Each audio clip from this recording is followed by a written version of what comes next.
Amyloidoses are a complex group of clinical syndromes, and their unifying feature is extracellular deposition of amorphous proteinaceous material that can cause organ damage. Many different proteins have amyloidogenic potential, and the clinical manifestations, which vary widely, depend on the identity of the abnormal protein. In the past, there were few treatment options for amyloidosis patients other than supportive care, so determining the amyloid type was not crucial.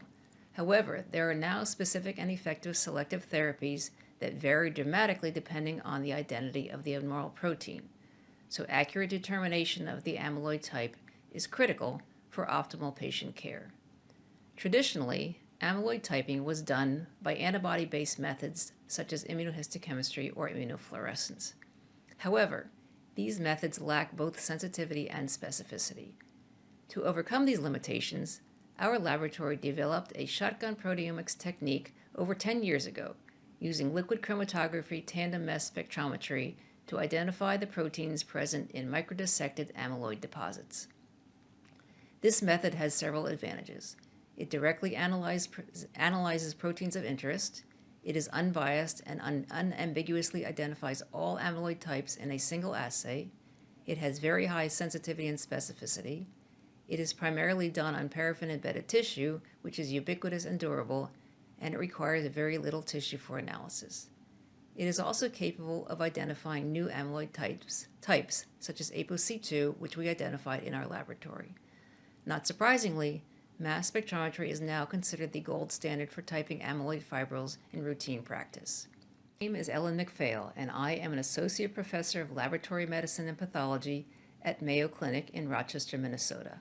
I am also the medical director of the Amyloid Mass Spectrometry Laboratory, and it is in this capacity that I'd like to talk to you today.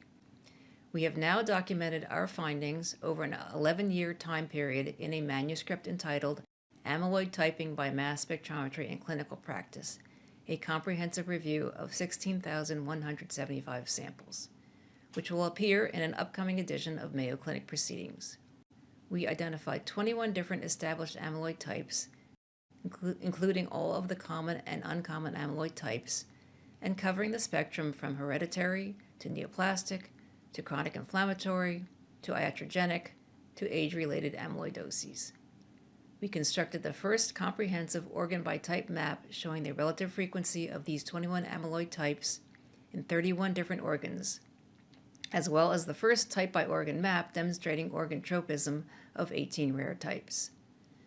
Because amyloidoses can involve almost any organ, clinicians in all specialties will encounter amyloidosis patients. However, the types of amyloidosis with which different medical specialties require familiarity will depend on the dominant organ system managed by that specialty practice, as suggested by the data in this study. In addition, in cases of hereditary amyloidosis, we detected specific amino acid substitutions with 100% specificity.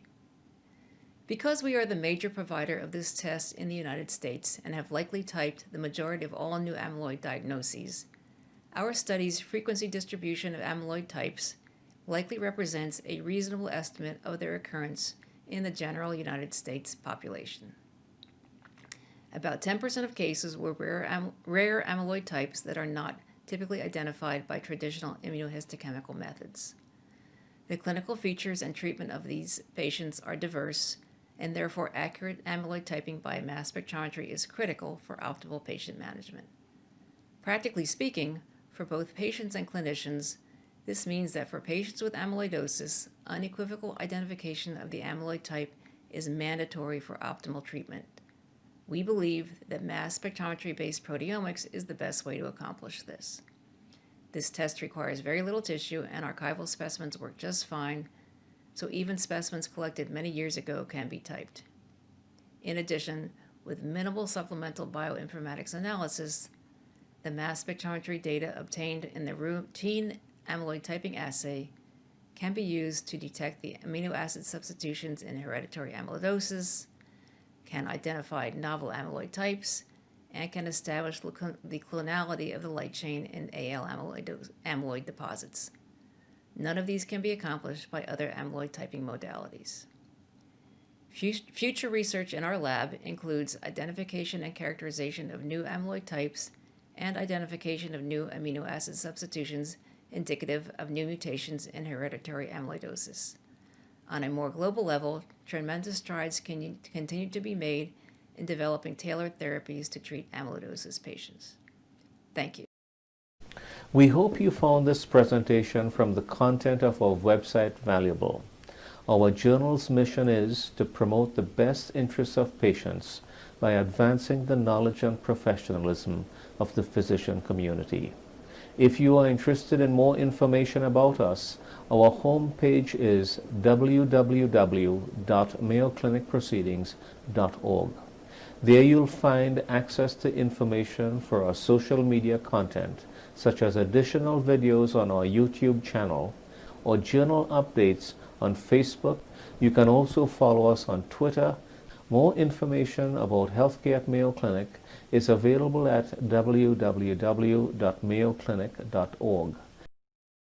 This video content is copyrighted by Mayo Foundation for Medical Education and Research.